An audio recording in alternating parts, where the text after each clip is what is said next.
그래서 내가 의지하는 예수님 두 번째 시리즈 말씀을 전하겠습니다. 이제 우리가 생활하다 보면 당이 떨어졌다 이렇게 말할 때가 있잖아요. 이제 이 체내에 이제 혈당 유지가 되지 않을 때 여러 가지 떨림이라든지 이런 현상이 나타날 수 있는데, 대체적으로 보게 되면 저혈당보다는 이제 이 공복 상태 혹은 이제 스트레스 상태에서 나타나는 이제 그런 그 현상들인 거예요. 탈진 같은 느낌을 가진다든지 떨림 같은.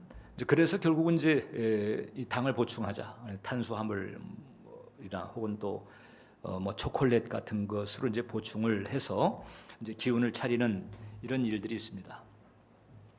신앙의 길을 가다가 우리의 마음에 당이 떨어질 때가 종종 있습니다. 종종이 아니고 사실 끊임없이 우리의 마음을 흔드는 일들이 인생에 닥쳐오는 것이요. 이럴 때 무엇이 필요할까? 지난주에 우리가 나눴던 것처럼 예수님께서 당신을 생명의 떡이라고 하셨고 생명의 빛이라고 하셨습니다. 중동의 개념으로 하게 되면 떡 혹은 빵이지만 우리로 하게 되면 밥이라고 그랬죠. 그래서 예수님께서 생명의 밥심이 된다. 예수님을 믿음으로 붙들게 되면, 그래서 우리 마음에 당이 떨어지는 때, 당 떨어지는 정도가 아니고 아예 그냥 기운이 빠져서 낙심하는 그때조차도 그 생명의 밥심으로 일어날 수 있고 또 돌파할 수 있고 승리하는 축복이 임하는 줄 믿습니다. 그래서 예수님께서는 우리에게 오셔서 이와 같은 놀라운 은총들을 베풀어 주시는데, 근데 그 은총을 베풀어 주시는 예수님께서 자기 선언, 자기 소개를 분명히 하셨다는 거잖아요. 그것도 7번에 걸쳐서. 그래서 그 헬라어로 볼 때에는 이제 영어의 I am과 같은 문법인데 에고 에이미라고 하는 용법을 통해서 당신이 어떤 분인가를 분명하게 우리에게 가르쳐 주었습니다. 그것은 당신이 어떤 분인가에 대한 지식을 가지는 데서 그치는 것이 아니고, 당신의 그 어떠함을 이제 알고 그 어떠함을 붙들고 그 어떠함을 누리기를 원하시는 거예요. 생명의 떡이니까 늘 생명의 밥심을 챙겨라 이거예요. 내가 생명의 빛이니까 내가 너희로 하여금 너희 되게 만들며 너희에게 태워진 그 길을 능히 걸어갈 수 있도록 내가 필요한 모든 것을 공급해 준다. 이 생명의 떡, 생명의 빛은 그런 은혜를 담고 있는 거죠. 그러니까 여러분들이 나의 정체성, 나의 데스티니가 무엇인지 혼돈스러울 때는 눈을 감고 생명의 빛이신 예수님을 묵상하는 것입니다. 예수님, 내게 생명의 빛으로 오셔서 모든 빛 가운데에서 각자 가지고 있는 컬러가 독특하게 고유의 빛을 드러내는 것처럼 나로 하여금 나 되게 하시고, 그리고 나 되는 그 길을 능히 걸어갈 수 있도록 힘 주시고 능력 주시옵소서. 주님은 응답하신다는 거예요. 반드시 응답하신다. 그래서 예수님께서 이 7번에 걸쳐서 에고 에이미를 말씀하신 것은 7이 완전 숫자잖아요.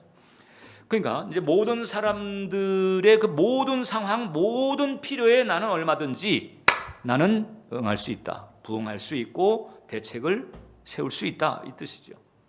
이것이 바로 이제 이 7개에 걸친 에고 에이미 강화가 우리에게 가르쳐주는 교훈인 거예요. 하나하나 붙들면서 묵상할 때 그게 영적인 양식이 되고 영적인 힘이 되는 줄 믿습니다. 오늘 이제 우리가 세 번째를 살피게 되는데 그 양의 문이라고 하는 거예요. 요한복음 10장 7절을 보니까 그러므로 예수께서 다시 이르시되 내가 진실로 진실로 너에게 말하노니 나는 양의 문이다. 나는 양의 문이다. I am 양의 문. 에고 양의 문 에이미 같은 얘기예요. 여러분, 이 중동 땅은 이제 양을 많이 방목을 하죠. 그리고 이제 낮에는 방목했다가 이제 밤에는 우리로 이렇게 드리게 되는데, 그 양의 우리가 대체적으로 할 수 있는 한 돌로 견고하게 쌓아놓고 그 다음에 문 하나만 딱 만들어 놓습니다. 그리고 저 돌담 위에는 짐승의 뿔이라든지 혹은 또 이런 그 가시채 같은 것으로 이렇게 걸쳐가지고 맹수가 들어오지 못하도록 그렇게 막아 놓습니다.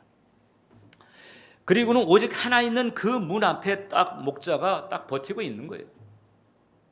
그러면 양은 완전한 보호를 받습니다. 온전한 샬롬, 이것이 이제 양의 우리에 흐르게 되는 거지. 근데 예수님께서 말씀하기를 나는 바로 그 양의 문과 같다는 거예요. 당신을 양의 문으로 말씀하십니다. 이것은 뭔고 하니? 당신이 문이라고 하는 얘기인데 이제 당신을 통해서 너희가 거룩하고 복되고 안전한 영원한 안식의 초소, 안전의 초소에 너희가 들어올 수 있다는 거죠. 복되고 거룩하고 영원한 안식, 안전의 초소가 어디일까? 아버지 집입니다. 헤븐을, 궁극적으로는 헤븐을 말합니다. 그리고 이 땅에서 하나님의 나라가 또 하나님의 보호하시는 축복이 임하는 어떤 영역들, 그거의 가정이 될 수도 있고 일터가 될 수도 있고 혹은 여러분들의 육체가 될 수도 있고 마음이 될 수도 있고, 그래서 마치 그 헤븐이 죽어서 누리는 헤븐만이 아니고 이 땅에 그 헤븐의 은혜가 당겨지는 것 같은 영역에 있는 곳에는 거기에 안전이 있고 평화가 있게 되는 것인데, 예수님께서 너희가 바로 나를 통해서 그 은총을 누릴 수 있다는 거예요. 나 아니고는 아버지 집에 들어올 수도 없고 아버지의 평강을 너희가 누릴 수도 없다, 이거예요. 오직 예수님을 통해서 우리가 하나님을 만날 수 있는 것입니다. 여러분, 신을 찾는 사람들이 많습니다. 신이시여, 신이시여 하면서 신을 찾는 사람들이 많이 있는데, 그래서 예수님을 제껴놓고 그냥 곧바로 신을 만나기 위해서 애를 쓰는 사람들은 많습니다. 그런데 전능하신 창조주 되신 여호와 하나님께서는 예수님을 통해서만이 우리를 만나는 거예요. 그래서 이제 본문 뒤에도 보게 되면 나보다 먼저 온 자는 절도요 강도라고 그랬습니다. 왜 절도요 강도인가? 나보다 먼저 온 자라고 하는 것은 거짓 메시아, 거짓 선지자, 혹은 자기에게 구원이 있다고 말하는 그런 여러 종교들, 이것을 말합니다. 근데 왜 그네들이 절도요 강도인고 하니? 진짜 아버지께로 가는 것이 아니고 그 아버지를 만나고자 하는 그런 사람들의 영혼을 뺏는 거예요. 그들의 영혼을 뺏고 그들에게 예비된 영생을 뺏고 절도요 강도입니다. 나 아니고는 아버지 하나님을 만날 길이 없다는 거예요. 오직 유일하게 예수님을 통해서만이 우리는 하나님을 만날 수가 있습니다. 그것을 이제 비유적으로 이 신학적으로 그렇게 표현하잖아요. 아버지의 독생자. 예수님은 하나님 아버지의 독생자시다.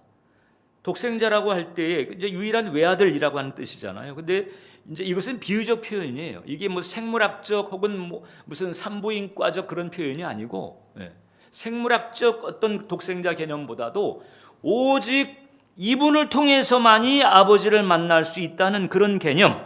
그 이제 그 전문용어로는 모노게네스라고 하는데, 예수님 아니고는 참된 하나님을 만날 수가 없다는 거예요.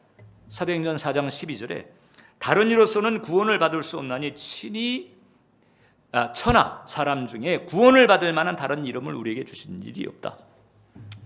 천하 사람 중에 구원을 받을 만한 다른 이름, 예수 이외의 다른 이름을 우리에게 주신 일이 없다. 오직 예수님만이 우리로 하여금 구원을 받게 만들고 아버지의 사랑과 평강을 누리게 만든다라고 하는 것이. 여러분, 이 점을 여러분들이 잘 새겨야 됩니다. 왜냐하면 교회를 열심히 다니면서도 교회 생활을 하는 열심 가지고 아버지한테 어필하려고 하는 분들이 적지가 않거든요. 이게 지석이면 감천이다. 그래서 내가 이렇게 열심히 성의를 다하면 신이 설마 나를 서운하게 하겠어? 이제 이런 생각. 이게 이제 종교성이잖아요. 이걸 가지고 열심히 하면서 신에게 점수를 따거나 혹은 신을 만나려고 하는 그런 경향들이 적지가 않은 거예요. 기독교 안에서조차도 그렇습니다. 그렇기 때문에 우리가 이제 이런 부분들을 주의해야 돼요. 우리가 이 여호와 하나님을 만나는 것은 예수님을 통해서 만나는 거예요. 예수님의 십자가 대속의 은혜. 그래서 십자가에 달리신 그 예수님을 통해서만이 우리는 하나님을 참되게 만날 수 있습니다. 이거 바로 기독교의 핵심 이치인 것입니다. 근데 예수님을 통하지 않고 그냥 내 열심, 내 성의 가지고 설마 신이 나를 서운하게 하겠어? 내가 이렇게까지 하겠는데, 이건 종교성입니다. 이 종교성은 하나님과 직접적으로 만나게 할 수 있는 길이 안 되는 거예요. 그래서 여러분, 처음 세워졌던 교회, 우리가 초대교회라고 하잖아요. 이 초대교회는, 이 초대교회에 속하는 영혼들이 정말 양의 문, 즉 예수님을 통해서 하나님께 나오는 것인지, 아니면 이런 그 종교성이나 혹은 기복성, 뭔가 아무튼 잘 먹고 잘 입고 잘 살기 위해서 뭔가 이제 큰 힘을 가지고 있는 신을 의지하려는 이런 마음, 이제 이걸 기복성이라고 하잖아요. 이제 이런 거 가지고 나오는 건지 이걸 잘 분별을 하는 게 필요하다고 생각했습니다. 왜냐하면 예수님은 들어서 알아도 지식으로만 그치고 종교성에만 기대는 이런 혼란은 방지해야 되겠다. 그래가지고 처음 교회는 한 사람을 입교시킬 때에 한 3년 정도의 시간을 가집니다. 아주 엄격한 그런 점검 과정을 거칩니다. 놀라운 게 여러분, 그 초대교회 여러분들 스토리를 알겠지만 희한하게 하나님께서는 첫 교회를 세운 그때가 어느 때인고 하니 유대교의 핍박에서부터 그 다음에는 로마 제국이 그 엄청난 공권력으로 무자비하게 탄압하고 핍박하는 그런 때에 교회를 시작을 하신 거예요. 저 같으면 모두가 다 평안해가지고 그저 부담 없이 교회를 나올 수 있는 그런 때에 교회를 세워서 어떻든 영혼들 끌어모으는 쪽으로 이렇게 했을 것입니다. 그런데 하나님은 그게 아니고 예수를 믿게 되면 그때부터 고생살이에요. 잘 먹고 잘 입고 뭐 잘 살고 평안하고 행복하고 그것은 아니고, 아예 예수 믿기로 작정하게 되면 그때서부터 사법의 보호를 받지 못하거나 정부의 사찰 감시를 받거나 아니면은 투옥되거나, 그리고 이제 뭐 적지 않이 짐승에 물어 뜯겨 죽임당하거나 불에 태워서 화형당하거나 이런 시대. 예수 믿으면 그 길로 가는 것이 뻔한 시대. 그러니까 예수 믿으려면 목숨을 내놔야 되고, 예수 믿으려면은 자기의 어떤 그 삶의 어떤 뭐 행복이라든지 뭐 이런 것을 그냥 내려놓고 오직 예수님, 그 예수님을 말미암아 얻을 수 있는 영생, 이거 하나 붙잡기 위해서 모든 것을 내려놓아야 되는 그런 시대에 하나님은 교회를 출발시켰어요. 자, 그러니까 그런 때에 한 교인 얻는다는 게 얼마나 귀하겠어요, 그죠? 그럼에도 불구하고 초대교회는요, 그 한 교인 입교시킬 때에 그냥 3년 시간을 가지는 거예요. 왜냐하면 사람 숫자가 중요한 게 아니거든요. 정말 이 영혼이 양의 문 대신 예수님을 통해서 하나님을 지금 만나려고 하는가, 이것을 보려고 하는 거예요. 그래가지고 그 2세기 때 보게 되면 이제 그 교회가 처음 세워진 때서부터 이제 어느 정도 자리가 잡히면서 한 사람의 그 초신자를 입교인으로 세우기까지 그 과정을 이제 체계화하면서 한 2세기 정도 가게 되면 그게 책으로 나옵니다. 그게 이제 사도전승이라고 하는 책에 이렇게 나오게 되는데, 거기를 보게 되면 이 초대교인의 입교 조건이 세밀하게 나와요. 대체적으로 이제 이런 과정을 거칩니다, 여러분. 첫 번째, 일단 이제 뭐 초신자 내지는 어떻든 예수 믿기로 작정한 사람이 이제 나오게 되면 하나님 말씀을 듣기 위해 예비자 등록을 합니다. 나 예수 믿고 싶어요. 그러면은 오케이, 그럼 예비자 등록. 그다음에 두 번째, 그 등록한 사람을 놓고 윤리생활, 그다음에 사회적 신분에 대해서 심사를 합니다. 이게 주님 보시기에 합당하지 못한 부분들이 있는지 없는지 이런 것을 심사를 합니다. 세 번째는 이번 심사를 통과한 사람을 놓고 이제 금지된 직업을 가지고 있지는 않은지, 특히 이제 그 당시에는 우상 숭배가 다신교 많았죠. 그러니까 이제 이 우상 숭배에 직접적으로 연관이 안 돼도 간접적으로 연관이 되는 경우는 이제 허다했거든요. 그렇기 때문에 그래서 특히 이제 주님께서 싫어하시는 이 우상과 관련된 이런 직업인지 아닌지 이런 것을 봅니다. 그리고 난 다음에 여기서 통과가 되게 되면 그 다음서부터 네 번째 3년간에 걸친 교리교육을 들어갑니다. 3년입니다, 여러분. 3년. 우리 운정식으로 하게 되면 이제 영성훈련한 것과 비슷해. 3년 교리교육을 딱 받고 그 다음에 이제 3년 마지막 즈음에 가가지고 이제 그간에 이 사람 한 걸 보게 되니까 이제 정식 교인으로 인정해 줄 여지가 있다. 이렇게 됐을 때에 이제 세례를 받게 하거든요. 그럼 이제 세례 대상자로 선발되느냐 마느냐가 이게 정말 중요한 문제. 이것은 무슨 서울대 합격이나 고시 합격이나 무슨 대기업 취업 시험 합격 이상으로 이게 중요한 거예요. 이게 안 되면 좀 이거 하려고 이제까지 지금 세례 대상자 이제 선발 과정을 거쳐 가지고 선발이 됐어요. 그럼 이제 세례 준비를 들어가잖아요. 그러면은 부활절에 딱 맞춰요. 매년 부활절에 딱 맞춰 가지고 이제 3년간 준비된 그 사람으로 하여금 이제 그 부활 주간, 우리 식으로 하게 되면 순환 주간이죠. 순환 주간 들어가 가지고 그 부활의 아침 그때가 될 때까지 일주일간을 특별 과정을 거치면서 특별히 그 과정에서 이 귀신을 쫓아내는 이 축사 의식을 행합니다. 왜냐하면 그 이전까지 이 귀신과 짝해 살았던 적극적으로 이렇게 무슨 무당이나 박수처럼 이렇게 귀신과 짝하는 경우도 있겠지만은 그렇지는 않아도 우상을 숭배하거나 이런 식으로 아무튼 이 성경에서 봤을 때 성경 진리에 비추어 봤을 때 결국은 우상과 혹은 귀신과 짝해 살았던 그 시절을 이제 정리하는 거죠. 그래서 그때 짝했던 귀신들과 이제 단절을 하는 축사 의식을 합니다. 그리고 이제 모든 것이 끝났을 때 이제 마지막으로 세례 성사를 받게 되는데 이 세례 성사를 받게 되면 어떻게 되는 거 하니 이제 이 침례탕에 들어가기 전에 서쪽을 딱 먼저 봅니다. 그리고는 이제 그 귀신들을 향해 가지고 단절하는 선포를 합니다. 예수의 이름으로 명하노니 사탄아 이제 내 삶에서 물러가라. 내가 너희와 이제 관계가 끊어졌다. 내가 너희와의 관계를 단절하노라. 이렇게 딱 선포를 힘있게 합니다. 그리고는 그 다음에 이제 침례탕에 들어갔다가 나와 가지고 동쪽을 향해서 가지고는 하나님을 향해서 하나님 은혜 감사합니다. 대속의 은총 감사합니다. 충성하겠습니다. 헌신하겠습니다. 이게 최덕교회 입교인의 입교 과정인 거예요. 여러분 이게 예를 들어서 3년을 이제 교리교육을 받고 세례 준비까지 이렇게 딱 이제 인도를 하는데도 인도자가 딱 봤을 때 3년 됐는데도 별 이렇게 두드러진 삶의 변화가 없다 그러면 다시 얼마든지 그냥 그것으로 끝하고 당신은 좀 미안하지만 안 됩니다. 다시 해야 됩니다. 그만두든지 다시 하든지 하세요. 이렇게 가는 거예요. 그러니까 이 초대교회가 얼마나 배짱 있는 교회예요.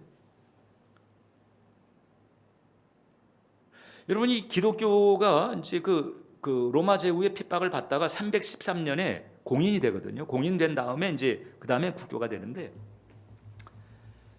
기독교를 딱 공인하면서 그 전에는 이제 그 소위 수면 이하에서 소위 언더그라운드 처치로서 박해받던 교회였잖아요. 그러다가 이제 공인하면서 이제 딱 뚜껑을 딱 열고 어떻게 됐는가 봤더니 세상에 그 엄청난 핍박, 무자비한 탄압을 받고서도 313년에 이르기까지 로마 제국의 총인구의 10%가 기독교인. 엄청나게 전도가 됐다는 거예요. 그래가지고 이 신학자가 계산해 보니까 매 10년 평균 40% 이상의 증가를 계속 해왔다는 거죠. 놀라운 거죠, 여러분. 놀라운 거예요. 그 왜 놀라운 것인가 하니 이래서 이제 이런 예를 들을 수가 있습니다. 이 대한민국 정부가 갑자기 마음이 바뀌어가지고 다음 달서부터 기독교 탄압을 시작하기로 작정을 했다고 쳐봐요. 그래가지고 다음 달서부터 이제 교회를 가서 예배를 드리는 사람들은 다 블랙리스트에 올려놓고 그 다음에 일정 유예 기간을 준 다음에 그때까지도 계속 교회를 다니겠다 하게 되면 세금을 이 종교 부당세 세금을 왕창 매기고 그 다음에 여러 가지 그 혜택 법의 보호를 받는다든지 이런 것을 딱 그치게 만들고 여러 가지 많은 불이익을 준다. 뭐 예를 들어서 뭐 슈퍼마켓 출입에 제한을 준다든지, 뭐 무슨 공공기관에 출입을 제한을 둔다든지, 기독교인이면 슈퍼마켓에도 못 가게 만드는 거예요. 뭐 이런 식의 이제 법적 제약을 딱 주기로 딱 작정을 한 거예요. 그리고 그 다음에 이제 또 한 가지 법안을 냈는데 그게 뭔가 하니, 그러나 이제까지 교회를 다녔다 할지라도 이제 앞으로 내가 교회 안 다니겠습니다. 그리고 제가 예배 이제 안 드리겠습니다. 이렇게 마음을 바꾸는 사람에게는 보조금 왕창 주고, 세금 면제해 주고, 자녀 있으면은 자녀 대학 학자금까지 무상으로 장학 지원하고, 그리고 사업할 때에 저리로 금융 대출해 주고, 그것도 그냥 상환할 때까지 기다려 주고, 뭐 이런 조건을 딱 주겠다. 이렇게 만약에 이제 나온다 그러면 이제 여러분들은 어떻게 할 것 같아요? 어떻게 할 것 같아요, 여러분? 초대교회 성도들은요, 아예 그냥 자기네가 태어나서 딱 보니까 예수 믿기로 작정하게 되면 이게 투옥되거나 사법적인 보호를 받지 못하는 어려움, 불이익을 겪게 되거나, 아니면 잡혀가거나, 아니면 맹수의 밥이 되거나, 아니면 불에 태워 죽임 당하거나, 아니면은 이제 저 카타콤 같은 지하 묘지에 가가지고 숨어서 예배를 드리거나, 아니면 깊은 산 속에 마치 유리하는 것처럼 따로 거기서 이제 믿음 지키면서 살거나 이렇게 돼요. 태어나 보니까 교회라고 하는 데가 그런 데인 거예요. 그런 데서도 예수 믿기로 작정을 했다는 거잖아요. 그러니까 그네들은요, 그분들은 안 거예요. 뭐를 알았는 거 아니? 예수님에게는 이 세상에서 얻을 수 없는, 그리고 그 예수님 말씀하신 그 하나님 나라는 이 세상에서 맛볼 수 없는 영생과 영원한 평강, 이것이 있다. 이것을 깨달은 거예요. 그래가지고 이 세상 나라, 이 로마 제국을 비롯한 이 세상 나라와 그다음에 하나님 나라 둘 사이에서 딱 마음을 정한 거죠. 내가 이 세상에서 고초를 받고 심지어는 목숨을 내놓아야 되는 일이 있다 할지라도 내가 이 영생을 놓칠 수가 없다. 영생을 주신 이 주님의 사랑을 내가 놓칠 수가 없다. 이래가지고 그 길로 가기로 작정을 했다는 거죠. 이게 바로 이게 이제 초대 교회의 신앙이었던 거예요. 로마서 5장을 보면, 그러므로 우리가 믿음으로 의롭다함을 받았으니 우리 주 예수 그리스도로 말미암아 하나님과 화평을 이루자. 예수님으로 말미암아 하나님과 화평을 이루는, 예수님입니다. 예수님의 십자가 대속을 통해서 하나님과 비로소 화평이 이루어지게 돼. 예수님의 십자가 대속이 없으면 하나님과 화평을 이룰 수 있는 길이 없다는 거예요.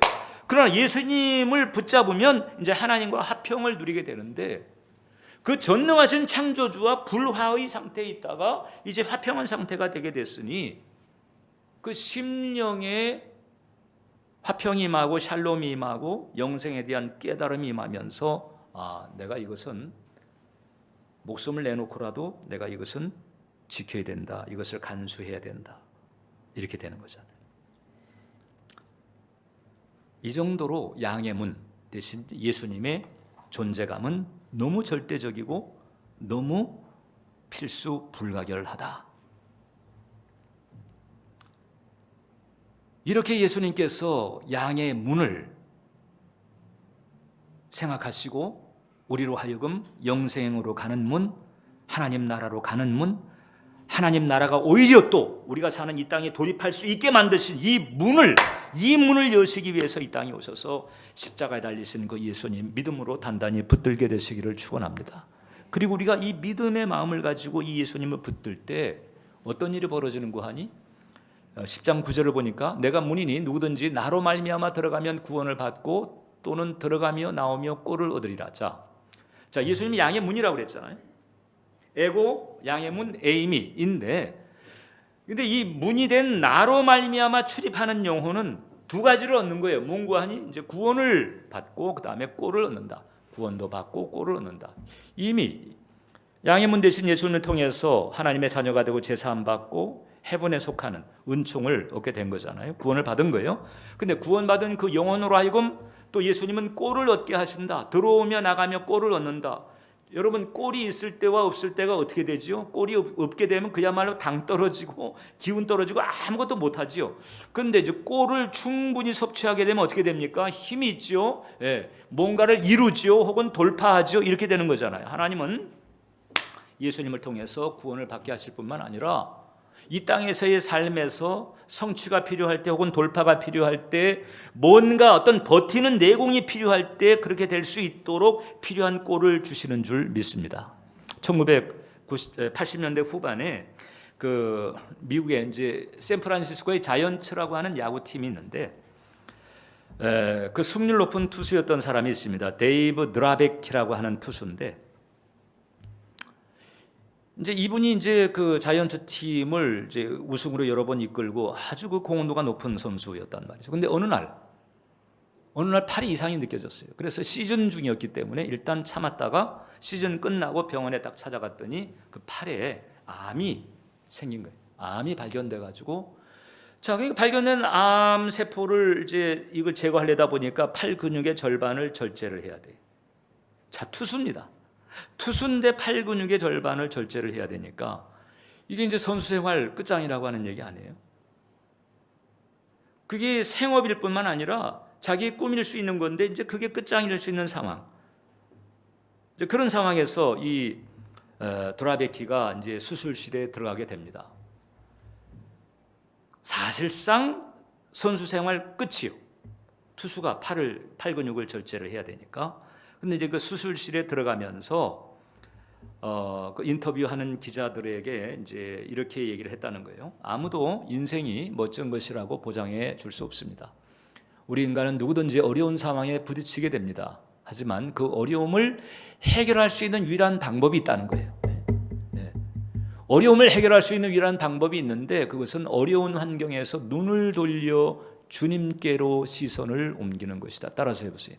눈을 돌려 주님께로 시선을 옮기는 것. 어떤 환경이나 문제, 사건, 사고 이거보다도 걔네들도 끊임없이 우리의 눈길을 끌려고 애를 써요. 문제, 어려움일수록 더더욱 우리의 눈길을 끌어가지고 우리를 나락으로 끌어내리려고 합니다. 그런데 이 드라베키는 눈을 돌려 거기서부터 눈을 돌려서 주님께로 시선을 옮기는 것이다. 이렇게 하고 수술실 들어갔습니다. 수술 받고 나와가지고 2년간 정말 피눈물 나는 재활 훈련을 하고 또 팀을 우승으로 이끌었어요. 여기서 좀 끝났으면 좋겠는데 아니 암이 또 재발을 한 거야. 그래가지고 결국은 이제 그 왼팔을 잘라내야 되는 이런 상황이 됐고 이제 선수 생활을 마감을 하게 되는 거죠. 그럼 여기서 또 드라베키가 여기서 낙심해가지고 그 마음의 눈을 주님께로부터 돌려서 잘라낸 그 왼팔 부분을 보고 슬퍼했을 거예요? 아니에요. 이 드라베키는 거기서도 다시 또 이제 힘을 냅니다. 그래가지고 남은 한 손이 있잖아. 그 타이핑을 쳐가지고 그 다음에 책을 쓰기 시작하는 거예요. 자기 인생을 닮은 간증적 이 컴백이라고 하는 책을 써가지고 어려움을 겪고 있는 많은 사람들에게 위로와 용기와 믿음을 준 거예요. 그리고 계속해서 하나님을 바라보라는 거죠. 눈을 돌려서 주님을 바라보라. 눈을 돌려서 주님을 바라보라고 하는 얘기가 뭘까요, 여러분? 그냥 우리가 일상을 살아가면서 좀 마음이 어려울 때 주님 부르고 주님 생각하는 것도 주님께 눈을 돌리는 거예요. 그런데 지금 이 드라베키가 말하는 이 눈을 돌린다라고 하는 것은 더 진지하고 끈질긴 것을 말합니다. 그것은 의지적인 노력으로 계속해서 주님께 집중하는 거예요. 그게 이제 주님 자체에게 집중하는 것도 있고 그 다음에 그 주님께서 약속하신 그 약속에 집중하는 것도 포함되고 더 나아가서 주님의 그 약속이 내게 이루어진 모습을 믿음으로 바라보는 것도 포함되고 이런 것을 우리가 계속 집중적으로 의지적으로 바라보는 것 이것이 바로 이 드라베키가 말한 눈을 돌려 주님께로 시선을 옮기는 거예요. 이것을 성경은 딱 두 글자로 확실하게 우리에게 정리해 주는데 그것을 앙망한다고 하는 거죠. 앙망한다. 멍 때리는 게 아니고요. 앙망하는 거예요. 집중적으로 바라보는 거예요. 적지 않은 신자들이 그 삶의 어떤 위기 혹은 압박, 눌림, 어려움이 닥쳤을 때 그때 마음의 시선을 주님께 두지 못합니다. 마음의 시선은 여전히 문제에 있어요. 문제에 더 많은 시선이 가요. 사실상 문제에 매여 있는 상태입니다. 주님께 매여 있어야 되는데 문제에 매여 있어요. 그리고 이제 주님은 지식적으로 생각을 합니다. 그리고 또 적지 않이 이제 예를 들어서 어떤 이제 이 종교 활동하는 것을 가지고 주님께 기대려고 하는 거예요. 여러분, 우리가 이제 교회 생활하는 곳으로 주님께 기댈 수 있는 부분이 전혀 없는 것은 아닙니다. 왜냐하면 어떻든 그래도 성수주의를 하려고 하고 기도의 자리를 찾으려고 하고 섬김과 봉사의 어떤 그런 어떤 헌신을 가지고 이런 것들이 귀하지요. 그래서 그런 데서 오는 그 은총들이 있어요. 이 히스기야가 죽을 병 들었다가 나중에 15년을 더 살게 되는데 그때 히스기야가 어떤 기도한 줄 아세요? 하나님에게 하나님, 제가 했던 선한 행적을 기억하사 선한 행적. 그 히스기야가 종교 개혁하고 주님 뜻대로 살려고 막 산당을 무너뜨리고 막 이렇게 했잖아요. 그래서 그런 부분이 하나님 앞에 내놓을 수 있는 카드가 되는 것은 분명합니다. 그런데 이제 그런 카드조차도 의식이 안 될 정도로 내 마음이 눌리고 압박을 받고 이럴 때에는 무엇이 필요한 거 아니? 집중적으로 주님을 바라보고 주님, 그다음에 주님의 약속, 주님의 약속의 성취, 그 주님의 어떠함, 생명의 떡, 생명의 빛, 양의 문, 옳거니 양의 문 되시지. 내가 주님을 통해서 비로소 내가 영원한 온전한 샬롬에 내가 거할 수 있는 거예요. 그 샬롬을 바라보는 거예요. 생명의 밥심을 내가 취하는 그런 모습을 바라보는 거지요. 악착같이 어떻게? 악착같이. 우리는 악착같이 안 해요.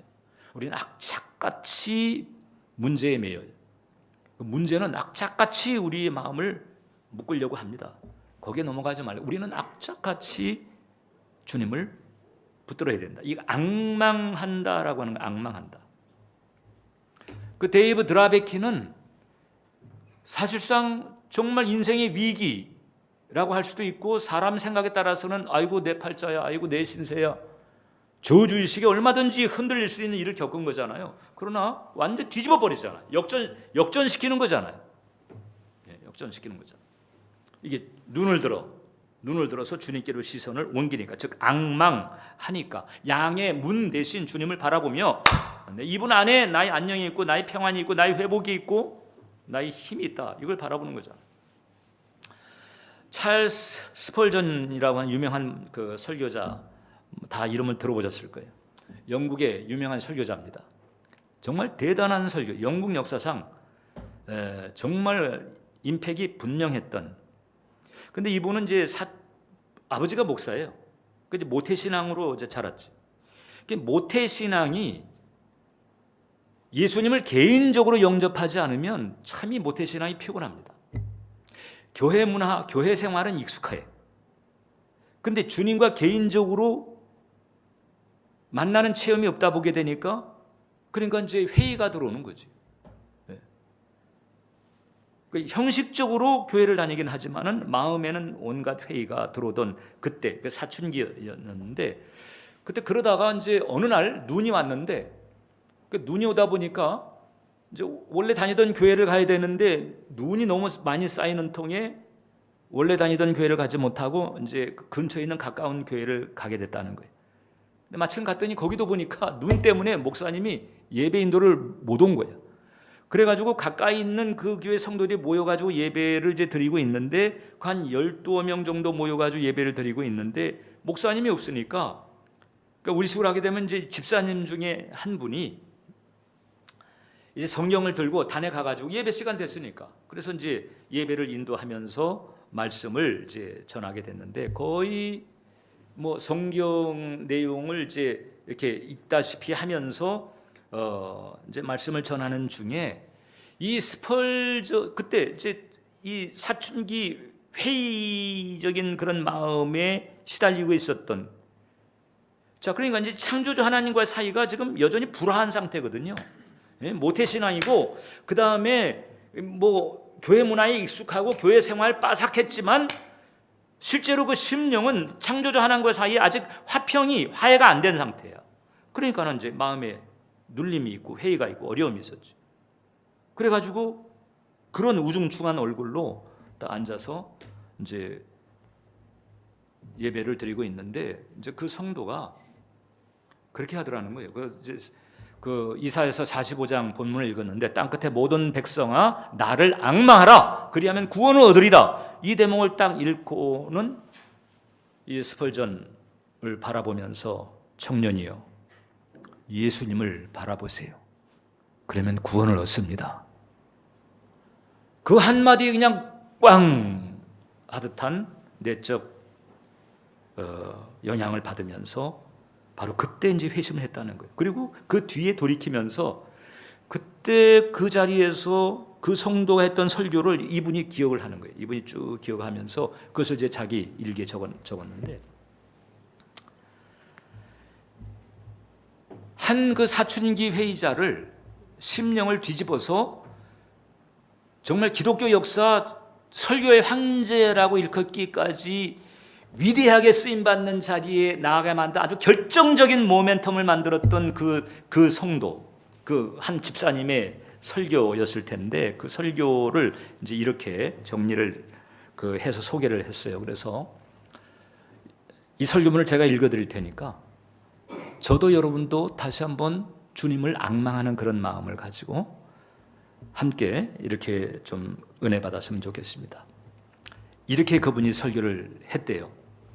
친애하는 여러분, 이 본문은 매우 간단한 말입니다. 자, 이사야서 45장 22절 본문이에요.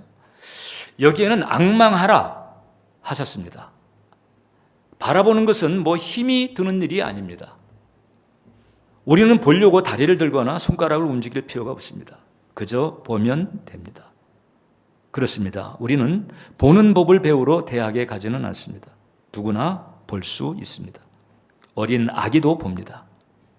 그런데 성경 말씀은 바로 이와 같이 그저 바라보기만 하라는 것입니다.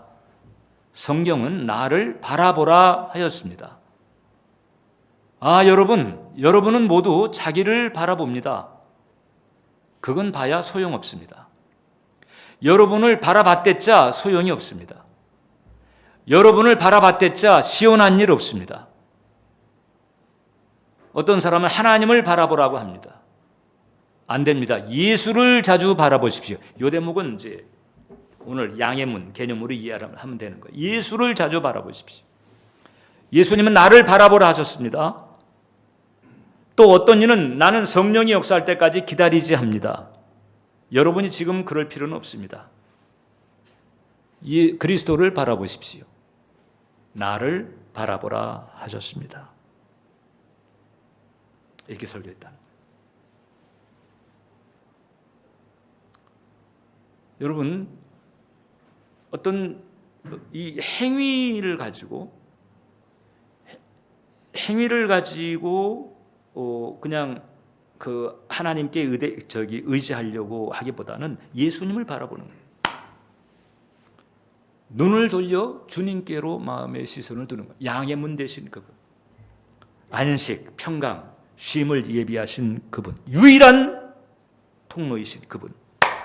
내가 하나님 나라에 갈 수 있고 그 하나님 나라가 지금 사는 내 삶에 임하게 만드신 유일한 출구이신, 유일한 통로이신 그분 때문에 내가 구원받고 내가 그분을 의지하며 다닐 때에 그분을 통해서 내가 꼴을 얻는 것. 어떤 꼴이냐? 감당할 수 있는 꼴, 성취할 수 있는 꼴, 돌파할 수 있는 꼴, 승리할 수 있는 꼴, 그 힘을 주는 꼴을 눈을 돌려 그분을 바라볼 때 얻게 되는 거예요.